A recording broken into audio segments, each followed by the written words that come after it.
Hello beautiful soul! Welcome back to my channel. This is my channel from Japan, Kabayan Virgo. This reading is for you. Tingnan natin ang iyong second half ng July 2026. Maraming salamat muna sa aking mga subscriber, new subscriber, cross-watcher, and win anak. At sa mga bagong baksan, welcome na welcome sa bahay na Ate Ay May. General reading tayo, hindi mo to personal reading. Okay, tingnan natin ang iyong card. Sa mga gusto magpa-personal reading, ilalagay ko dyan sa screen yung aking FB. I-check nyo lang maigi para hindi rin kayo ma-scam kasi may nanggagaya sa akin para sa details ng personal reading. Okay, Virgo. Vice versa, energy reading. Okay, Virgo, nandito ka sa sitwasyon mo na nagkakaroon ka na ng mga bagong plano sa buhay mo. May mga bagay ka na iniisip. May mga bagay ka na nagkakaroon ka ng mga wishful thinking maybe sa iba or nahadon ka sa point na may mga dine-daydreaming ka, pinafantasizing, or maybe you are more on illusioning with something, no? Or nahadon ka sa point sa iba sa inyo na nagkakaroon ka ng choices sa buhay mo. Kumbaga, ang dami mo rin kasing iniisip sa ngayon. Para ang dami mong gustong gawin na layunin or focusan this time. May mga bagay ka na situation na you want to create or nahandoy may mga bagay ka na pag-aaralan, aaralin o aalamin to growth. Na doon ka sa point na yon. Handito rin yung point na may mga bagay na pwedeng may mga bagay ka na minamatyagan or mamatyagan sa iba sa inyo, or maybe it's more on thinking sa iba sa nakikita ko sa iba sa inyo. You are more on focus to yourself sa nakita ko sa iyo dito. Handin din yung point of achievement, reward, and abundance na situation, or maybe you're thinking about sa sitwasyon na magkoconnect ang pera, no? Pwedeng nahandun sa point na yon. Sa iba sa inyo is nandito yung point na maybe meron kang mga ililiving behind when it comes sa sarili mo. Siguro magkakaroon ka ng mga lesson or you accept the lesson na mga naganap o nangyari sa buhay mo, na handun ka sa point na yon. Oo, nakakaramdam ka ng pagod this time o mga sitwasyon na nakakapagod talaga sa tao man yan, sa sitwasyon mo, or kung sa trabaho mo yan, kung saan aspeto ng buhay mo yon. Pero this time, ang nakikita ko sa iyo dito, mas more ka lang mag-focus sa sarili mo, sa mga achievement, fulfillment mo sa buhay mo, na doon ka sa point na yon. Andito rin yung point of stability. Ibig sabihin, may achievement of goal. Hindi siya malaki, pero hindi siya ganun kalaki, but still, may goal na ma-achieve or may sitwasyon na matatapos kumbaga kaya mo siya ma-achieve.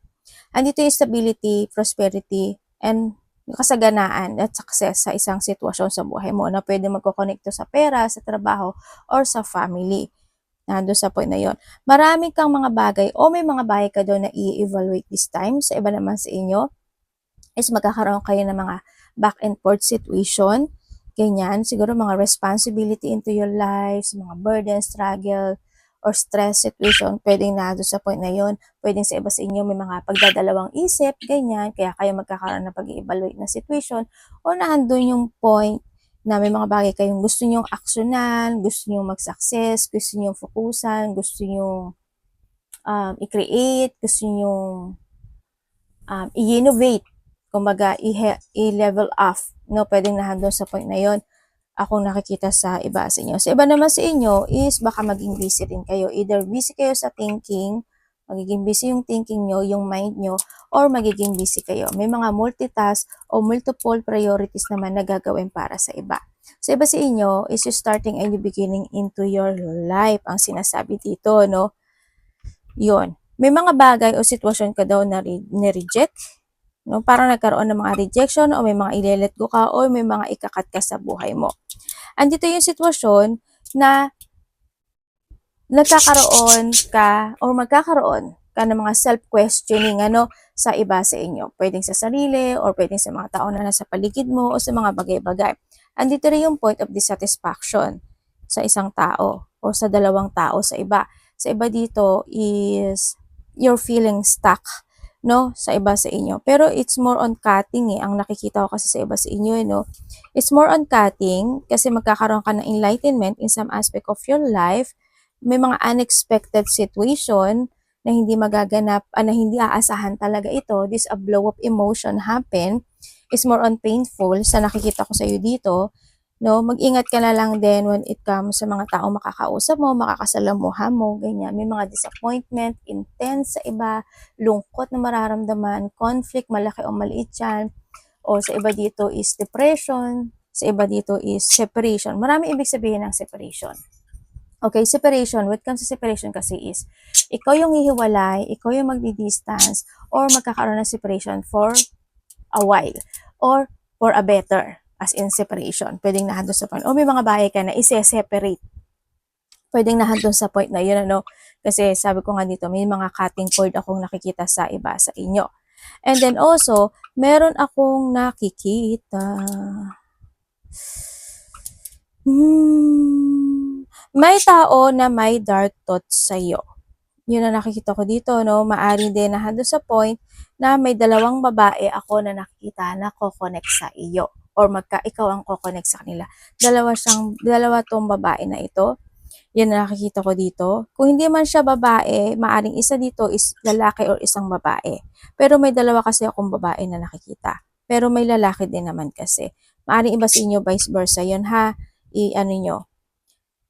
Ang ano kasi nito, stuck eh. Ano siya, medyo hindi maganda yung energy niya. There's a bad situation or bad yung tao na yon, or yung ko-connect sa'yo o yung magkakaroon connect sa'yo is bad. Pwedeng yung tao na yun is makasarili or sakim or sinungaling or may situation na hindi maganda yung, basta hindi maganda yung energy nitong tao na ito, no? Baka pwede rin siya mag-connect sa, basta makakausap mo siya, mapaka-toxic niya. Or may pwedeng masakit magsalita, pwedeng controlling, pwedeng may habit siya na hindi maganda, nando sa point na yun, ano. And then also, ang nakikita ko sa iba sa inyo, maaring may mga nag-exercise na ata yung iba, or may mga gagawin na kayo ng mga something activity. There's a project ako na nakikita sa iyo. Sa iba sa inyo is mga bagong trabaho ito, o mga bagong passion sa iba sa inyo, no? And then also is also there's an abundance coming sa buhay mo. Ibig sabihin, successful is coming, abundance, happiness, enjoyment, tsaka may mga celebration happen, ano, siguro within the 19 days, 19 to 20, mga ganyan. Days man yan, nangyayari, or mangyari pa lang, or maybe weeks, ganyan, sa iba sa inyo. And then also, habaan mo lang din yung pasensya mo, no, sa nakita ko ito. Pero handito kasi yung pagpipigil din sa sitwasyon. Yun ang nakikita ko dito sa iyo. Magkakaroon kasi yung iba sa inyo ng controlling emotion. Ibig sabihin, siguro magkocontrol ka sa sarili mo kasi baka may mga masasabi kang hindi maganda. Yan, magkakaroon ka daw ng, basta mas more ka magkocontrol when it comes to your emotions, sa mga salita mo, ganyan, sa mga actions mo. Yan. Yun na nakikita ko sa iba sa inyo. Siyempre, may blessing na po yung anak ko, diba? Magkakaroon ka ng, may tao makikipag-deal, usap, connect, commit. Pwedeng ito is isa, dalawa, or tatlong tao, or apat sa iba, no? Yan. Ay, may dealing eh. May dealing ako nakikita. Ano ba yan, ate? May dealing ako nakikita, dealing, or baring mag-share siya ng goal sa'yo, or ikaw sa kanya. Basta may pag-uusap na maaring connected ang pera. Ito, no? Sa iba sa inyo. Virgo.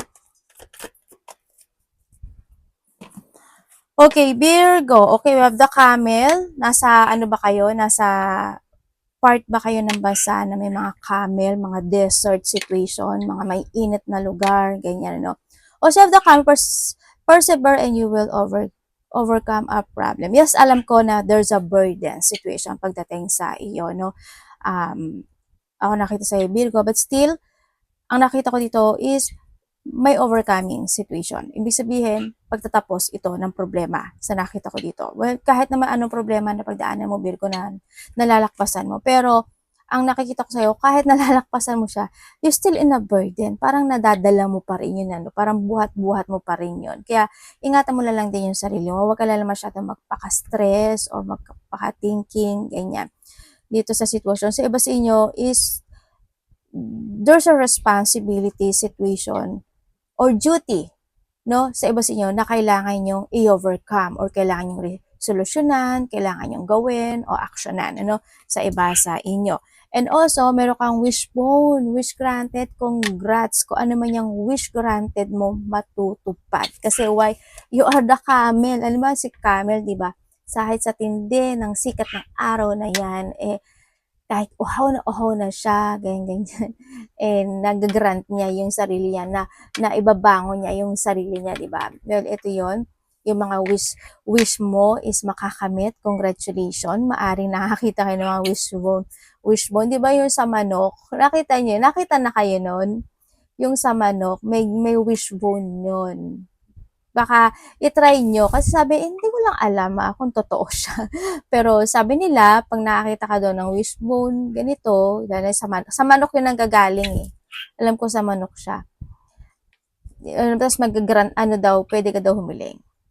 Sabi-sabi lang naman yun, pero hindi ko alam. Pero may nagsabi sa comment, hindi ko alam kung saan zodiac sign yun eh.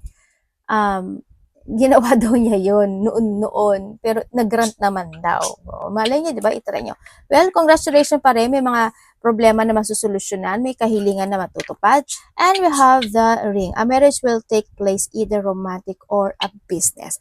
Andito yung sitwasyon, this is a successful situation, kasi marami siyang flower. And also, when it comes to a ring, this is also the promises. Maaring magkakaroon ka ng promises sa sarili mo.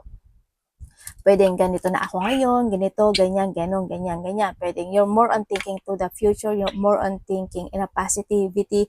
Pwedeng nandun sa point na yun, mas more kang magkukumit para mag-grant mo yung mga kahilingan mo sa buhay mo, no? Kung sa pera man yan, siguro mas more ka maghihigpit, mas more ka magiging balance, mas more ka or magkakaroon ng organized, mga ganun situation, mas more ka magiging responsible, pwedeng nandun sa point na yon. And also, beautiful things happen din dito sa nakita ko dito. When it comes to your business, kung may mga leadership situation ka dyan, you are a boss, malaki o maliit yung business mo, or may mga pinamumunuan ka kahit sa pamilya mo, ganyan, kahit sa trabaho mo, yan, maganda, magiging maganda kasi mabulaklak yung situation niya. So, nakikita ko sa iyo, sa mga connection mo, syempre, nandun yung point na, syempre, may mga pabigat, hindi na mawawala yun, di ba? May mga pabigat na tao, may mga worrying na tao, nandun sa point na yun. Pero still, nandun pa rin naman may mga tao pa rin na makakatulong o nakakatulong sa iyo, either sa relationship mo yan, kapatid, anak, magulang, mga ganyan, andun pa rin naman yung magandang good things happen naman o mga good na nangyayari or kumokonek sa iyo, sa iba siya. So, iba dito, collaboration, partnership o may kukonek sa iyo ng mga tao na maaaring makakatulong ito sa iyo when it comes to your money, to your business, ganyan, may mga collaboration, tulad ng sabi ko kanina, recognition, dealing, partnership, or may mga growth happen din sa nakikita ko dito kasi camel, wishbone, and ring. It is a growth na magaganap o mangyayari sa iyo, no? Virgo. Uy! Ano ba yan? Sa mukha ko. Delete ka ba? Sabi ganun. Ang dami naman ng card na to. Tamad nga ako magbasa. Sabi ganun. Ang tamad mo, te. Tawag ka na mag-card. Ang tamad mo. Tamo, kahit naman sinasabi ko na tamad ako, 'di ba? Minanasahan ko pa rin kayo naman. O, 'di ba? Ano lang 'yun, salita lang. Okay. Someone is trying to come between you and a friend or something you want. Okay, dito sa sitwasyon na to, sa paing. Para sa akin itong wish na to, ito paing to. Sa nakikita ko ito paing as in. Pwedeng may tao na magsisinungaling sa iyo, tao na ko-connect sa'yo pero pinapaingan ka niya. Kung parang parang magpapakabait siya, magpapakagood siya, good term siya in your front, pero paing yun, di ba? Kumbaga, ingat pa rin. Yan, siyempre sa relationship or sa mga connection mo, yan yung mga salungatan situation, hindi same pages, mga ganyan. Ingat nga lang kasi handito si Ring din kasi, no? Well, alam ko naman na very careful ka rin naman. But you need to be more on careful, sa mga tao na yan. Yan, huwag ka masyadong ma-overwhelm lang din. At alam kong hindi ka naman magiging ganon. And syempre meron tayong rose. Romance is in the air. Pwede natin sa point na magkakaroon ng mga union, getting together, or good connection. Pwedeng sa relasyon mo yan, kung may asawa ka na, or yung karelasyon mo, mas magiging more on good term kayo this time, kasi we have the ring din, mga promises situation, ako nakikita sa'yo. So, iba sa inyo, maingat kayo when it comes to promises kasi hindi to good. Ibig sabihin, either ito is magkakaroon kasi ng distraction. Pwedeng hindi matutupad or hindi niya magaganapan yung promises na yun, okay? Or ikaw ito sa kanya or sa sarili mo.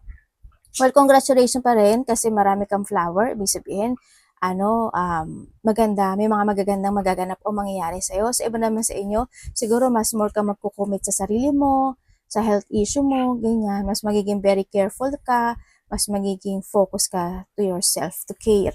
Yan, para in-nurturing mo or alagaan mo more yung sarili mo. Sa iba sa inyo, ay hindi to si Turkey. Okay, someone is behaving stupidly. Kung sino man ito, kapatid, anak, magulang, karelasyon, o kung sino man, kaibigan, pwedeng kasama sa trabaho.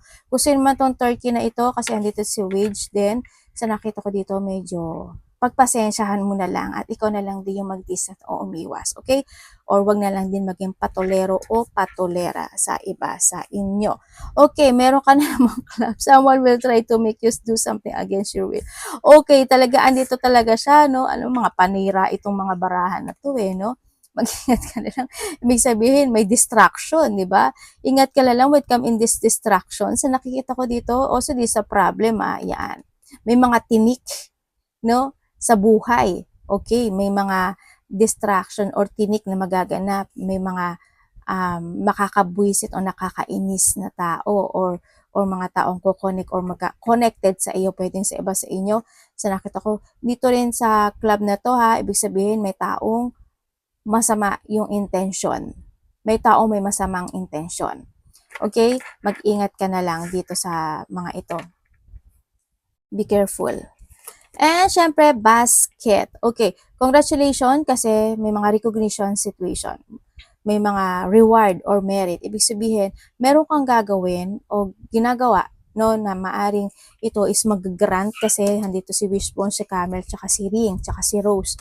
Ibig sabihin, blessing ito. Ibig sabihin, may blessing na darating sa buhay mo dahil sa effort na binigay mo talaga. Ibig sabihin, good result itong sitwasyon or may mga recognition, pasasalamat, papuri, or you were receiving something na ginawa mo, nandun yung profit, di ba? Nandun yung success, nandun yung bunga.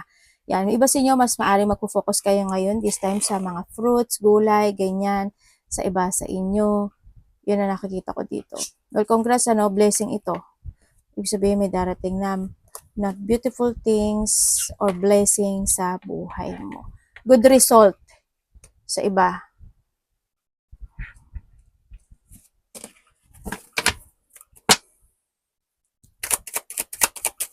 Parang hindi naman balance ate. Oo nga. Hindi nga. Sorry ka. Alam mo, salita ko, ano ko rin. Sagot ko. Answer ko pala. O tama nga, answer. Sagot. Ba yan? Tingnan natin, Virgo. Patay ng mga ilan-ilan dito. Ay, naku, Virgo. Sabi ko sa'yo, hindi ako nagkamali kay Turkey. Tsaka kay Wade, tsaka kay Club Hindi talaga ako nagkamali sa kanya. I told you. Basta. Okay. Virgo o stress yarn. Okay, maaari ba sa inyo, may mga sitwasyon na nakapagbibigay sa iyo ng pressure? Worrying, anxiety, depression, stress, ganyan Pwede rin doon sa point na nahata ka ng nakaraan.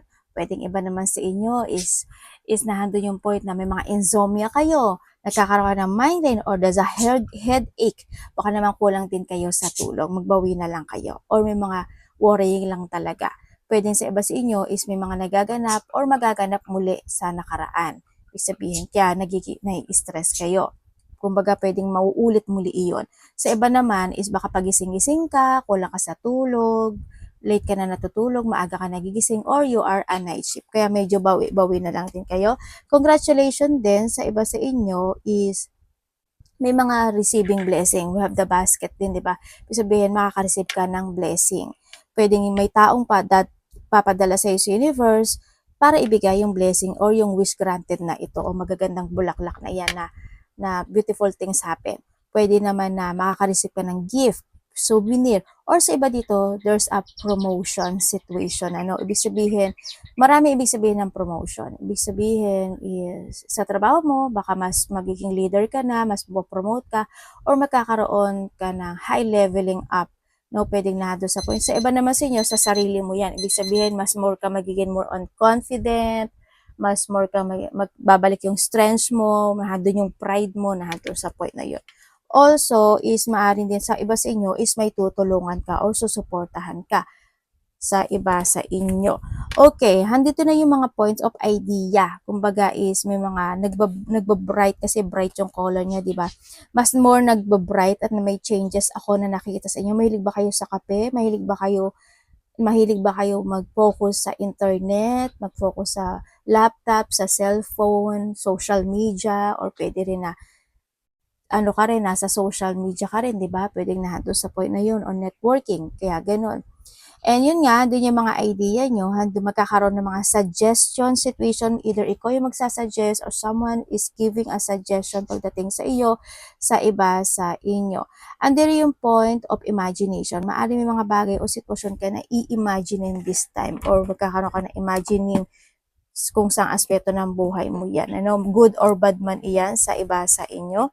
Ito yung sinasabi ko, Virgo, 'di ba? May tao na may masamang ginagawa or pwedeng yung iba naman sa inyo, there's a black magic.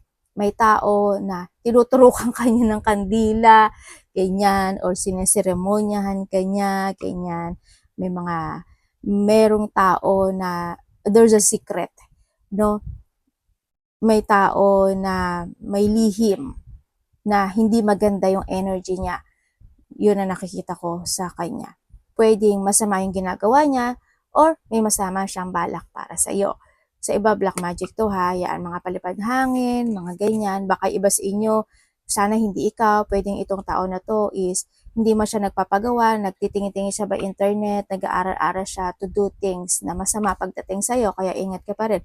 Sa iba naman dito is nagpapagawa siya, okay? Na doon sa point. Kaya rin minsan makakaramdam ka ng mabigat na situation sa sarili. Still, mag-ingat kayo, yung sinasabi ko sa inyo na asin. Wag na wag kayong dyan, araw-araw yung palitan. Kung nasa bahay lang naman kayo, pwede naman once a week yun, palitan nyo.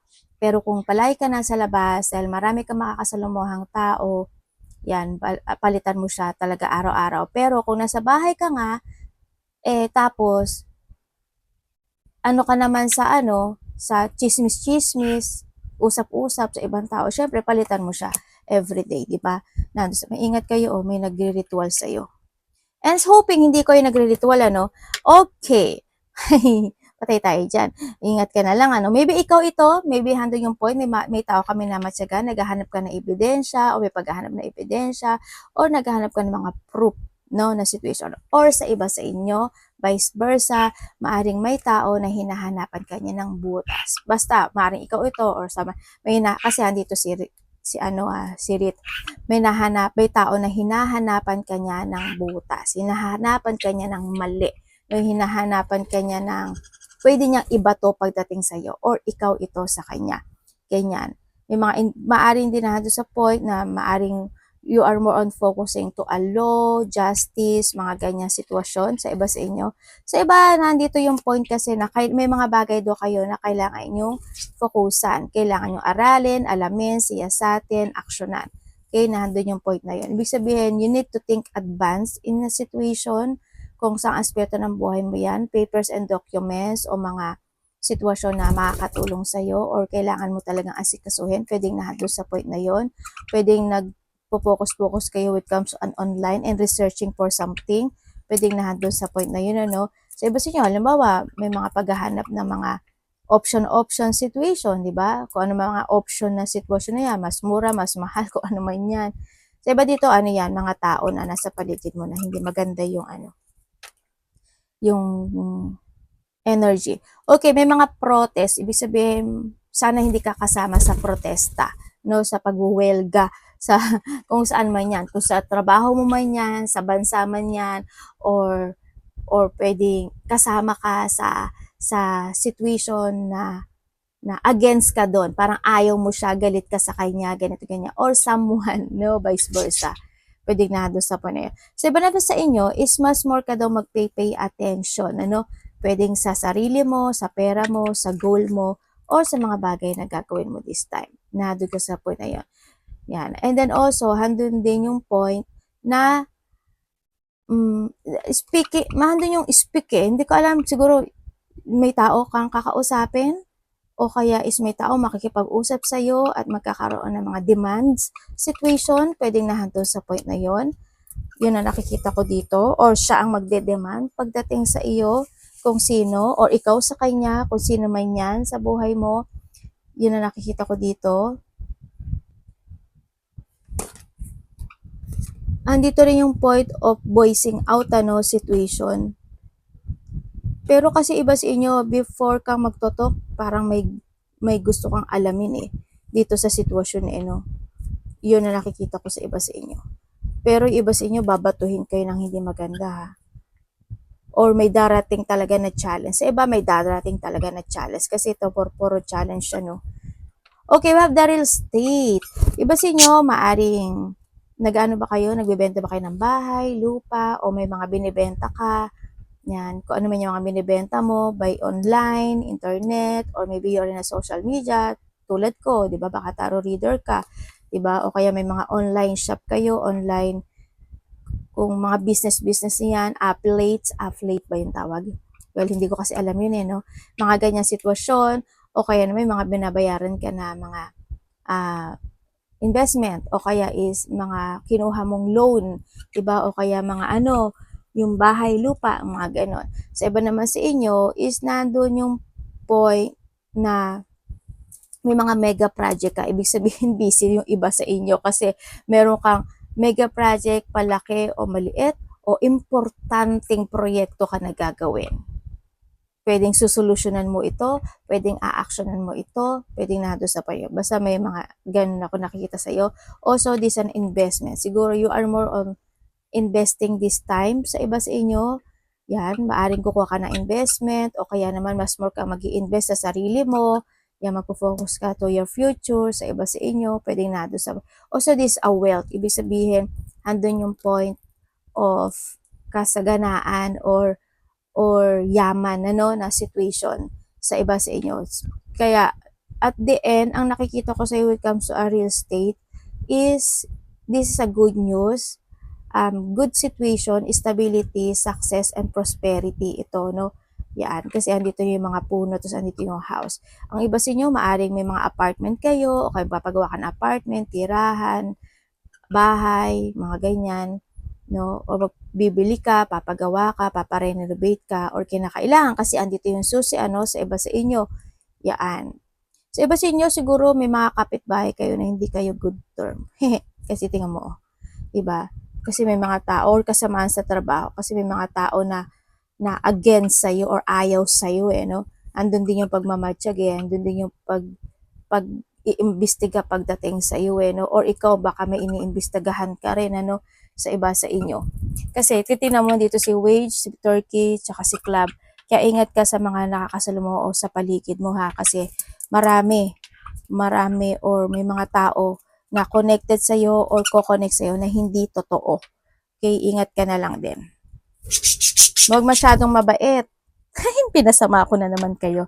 Okay, hayaan nyo na. Ako na lang yung masama. Huwag na kayong masama. Okay? Arigato namaste. God bless.